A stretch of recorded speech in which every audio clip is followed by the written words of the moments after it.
November 25ஆம் தேதி கோவையில் கள ஆய்வு செய்ய இருக்கிறார் தமிழ்நாடு முதலமைச்சர் மு.க.ஸ்டாலின். அண்மையில் கோவை மெட்ரோ ரயில் திட்டம் மத்திய அரசால் நிராகரிக்கப்பட்டது குறிப்பிடத்தக்கது. இந்த நிலையில் கோவை செல்ல இருக்கிறார் தமிழ்நாடு முதலமைச்சர் மு.க.ஸ்டாலின்.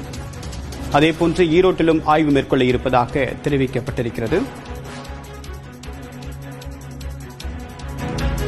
நவம்பர் 25ஆம் தேதி கோவையில் தமிழ்நாடு முதலமைச்சர் மு.க.ஸ்டாலின் கள ஆய்வு செய்ய இருப்பதாகவும் அதேபோன்று ஈரோட்டிலும் இந்த பயணத்தின் போது கள ஆய்வில் ஈடுபட இருப்பதாகவும் தெரிய வந்திருக்கிறது. நிகரானுடைய சிறப்பு செய்தியாளர் அபினேஷ், இந்த கள ஆய்வுக்கான நோக்கம் என்ன, பின்னணி என்ன?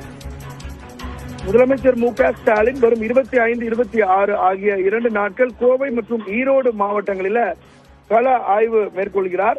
குறிப்பாக பல்வேறு முடிவுற்ற திட்டப் பணிகளை அரசு நிகழ்ச்சிகளில் முதலமைச்சர் மு.க.ஸ்டாலின் கலந்து கொள்ளக்கூடிய நிலையில 25ஆம் தேதி காலை கோவையில் செம்மொழி பூங்காவை முதலமைச்சர் மு.க.ஸ்டாலின் திறந்து வைக்கிறார். தொடர்ந்து மாலையில் தொழில்துறை சார்பில் பல்வேறு நிறுவனங்களுடன் நடைபெறக்கூடிய புரிந்துணர்வு ஒப்பந்த நிகழ்ச்சியில் முதலமைச்சர் மு.க.ஸ்டாலின் பங்கேற்கிறார்.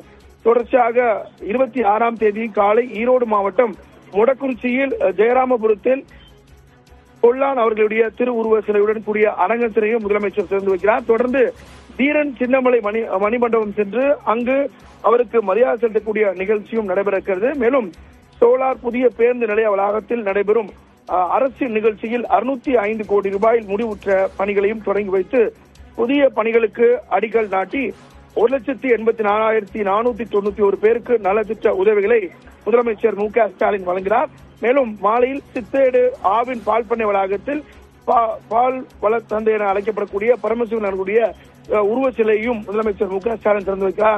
அந்த வகையில 25 மற்றும் 26 ஆகிய 2 நாட்கள் மற்றும் ஈரோடு ஆகிய 2 மாவட்டங்களில் கள ஆய்வு மேற்கொள்ளக்கூடிய முதலமைச்சர் பல்வேறு அரசு நலத்திட்ட உதவிகள், முடிவுற்ற திட்டங்கள், அதே போல பயனாளிகளுக்கான திட்டங்கள் உள்ளிட்டவைகளை முதலமைச்சர் அங்கு கலந்து கொண்டு தொடங்கி வைக்க இருக்கிறார். தேவப்பிரியா, விரிவான தகவலுக்கு நன்றி அபினேஷ்.